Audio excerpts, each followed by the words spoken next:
Break news చూస్తున్నాం. Guntur mayor పదవికి YCP mayor Kavati Manohar Naidu రాజీనామా చేశారు. తనకి ఇవ్వాల్సిన గౌరవం ఇవ్వకపోవడం వల్లే రాజీనామా చేశారని చెప్పారు. తనకిచ్చిన సిబ్బందిని కూడా తీసేశారన్న మనోహర్ నాయుడు తనను చాలా అవమానించారని, ఈ అవమానాన్ని భరించలేకనే మేయర్ పదవికి రాజీనామా చేయాల్సి వచ్చిందని చెప్పారు ఆయన. 2021లో వైసీపీ నుంచి మనోహర్ నాయుడు మేయర్గా ఎన్నికయ్యారు. ఆయన పదవీ కాలం మరో ఏడాది ఉండగానే పదవికి రాజీనామా చేశారు.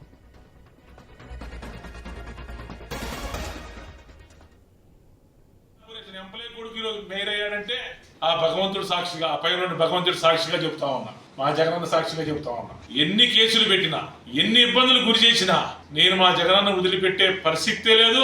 తప్పకుండా వైఎస్ఆర్ కాంగ్రెస్ పార్టీలో కొనసాగుతాను.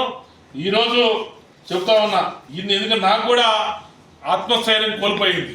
ఇక ఈ అవమానాలు, ఈ నిందలు, ఈ యొక్క పరాభవాలు ఎదుర్కొనేటువంటి శక్తి నాకు కూడా లేదు. నా మేయర్ పదవికి ఈ రోజు నేను రిజైన్ చేయబోతా ఉన్నాను. నేను కలెక్టర్ గారికి ఇప్పుడే లెటర్ కూడా పంపిస్తా ఉన్నాను. ఇన్ని అవమానాలు చరిత్రలో ఏ మేయరు, ఏ చైర్మన్ కూడా చవి చూడలేదు, భవిష్యత్తులో కూడా చూడకూడదని చెప్పేసి నేను కోరుకుంటాను. ఎందుకంటే ఇది ఒక సపరేట్ బాడీ, లోకల్ బాడీస్ అనేది రాష్ట్ర ప్రభుత్వాలు వస్తాం. గుంటూరు మేయర్ పదవికి కావటి మనోహర్ నాయుడు రాజీనామా చేశారు.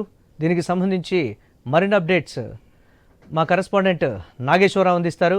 నాగేశ్వరరావు, ఏదైతే గుంటూరు మేయర్ పదవికి అయితే వైసీపీ మేయర్ అయితే ఏదైతే కావటి మనోహర్ నాయుడు రాజీనామా చేశారో, ఆయన ఎన్నో అవమానాలు ఎదుర్కొంటున్నానని ప్రస్తుతం కూటమి ప్రభుత్వం వచ్చినాక తనకి ఇవ్వాల్సిన ఏదైతే అవమానాలు ఎదురవుతున్నాయి, పరాభవాలు ఎదురవుతున్నాయని ఆయన ఆవేదన వ్యక్తం చేసిన పరిస్థితి అయితే ఉంది. ఏదైతే తనకు మేయర్ కి కారు ఇవ్వలేదు, అలాగే డ్రైవర్ ని ఇవ్వట్లేదు, అలాగే ఆఫీస్ కి వెళ్తే నా ఛాంబర్ కి తాళాలు వేస్తున్నారని కూడా ఆయన ఆవేదన వ్యక్తం చేసిన పరిస్థితి అయితే ఉంది. అది అయితే తాళాలు వారి వద్ద ఉన్నాయంటూ పావు గంట 20 నిమిషాల పాటు నన్ను నిలబెడుతున్నారు ఆఫీస్ ఎదురుగా. అంతేగాని తాళం తీయకుండా కూడా ఇబ్బంది పెడుతున్నారు ఆఫీస్ కి సంబంధించి. ఈ ఉద్దేశం ఈ కూటమి ప్రభుత్వం సంబంధించిన నాయకులు ఈ విధమైన తీరు వ్యవహరించడం తగదని చెప్పేసి కూడా ఆయన చెప్తున్న పరిస్థితి అయితే ఉంది. అయితే దీనికి సంబంధించి దీంట్లో ఎన్నో అవమానాలు, ఎన్నో పరాభవాలు నాకు ఎదురయ్యాయి, నేను ఆత్మస్థైర్యాన్ని కోల్పోయాను అని చెప్పేసి కూడా ఆయన తీవ్ర ఆవేదన వ్యక్తం చేసిన పరిస్థితి అయితే ఉంది. నా పైన కూటమి ప్రభుత్వం వచ్చినాక 2 కేసులు కూడా పెట్టారు, కానీ నేను ఎలాంటి దడవలేదు. దానికి సంబంధించి కూడా నా మీద ఎన్ని కేసులు పెట్టినా నేను భయపడేది లేదని చెప్పేసి చెప్పిన పరిస్థితి అయితే ఉంది. అయితే నన్ను కూటమి పార్టీలోకి, ఏదైతే టీడీపీ పార్టీలోకి రమ్మని యొక్క సంబంధించిన అడుగుతున్నారు నాయకులు. దానికి సంబంధించి ఏదైతే నేను పార్టీ నుండి నాకు చాలా మంది పార్టీకి రమ్మని చెప్పాడుగా, చాలా మంది నాయకులు కూడా పార్టీ మారి వస్తున్నారు కనుక నువ్వు కూడా ఈ పార్టీలోకి రావాలని కూడా అడిగిన దాఖలాలు ఉన్నాయని కూడా ఆయన వివరంగా తెలిపిన పరిస్థితి. అయితే నేను బ్రతికి ఉన్నంత వరకు కూడా వైఎస్ఆర్సీపీ కాంగ్రెస్ పార్టీలోనే ఉంటానని అయితే ఆయన తెలియజేసిన పరిస్థితి అయితే ఉంది. ఉన్నట్లుగా కూడా ఆయన చెప్పారు. అయితే నా ప్రయాణం అంతా జగన్మోహన్ రెడ్డితోనే ఉంటుందని కూడా స్పష్టంగా చెప్పినట్లుగా కూడా ఆయన చెప్పిన పరిస్థితి అయితే ఉంది.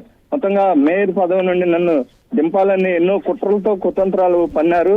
అయితే అవిశ్వాసం తీర్మానం పెట్టి నన్ను గద్దె దింపాలన్న ప్రయత్నం చేస్తున్నారు. కనుకనే మొత్తంగా ముందు వైసీపీ దీనికి సంబంధించి కార్పొరేటర్కి ఏదైతే మేయర్ పదవికి అయితే రాజీనామా చేస్తున్నట్లుగా నేను మేయర్ చెప్పిన పరిస్థితి అయితే ఉంది.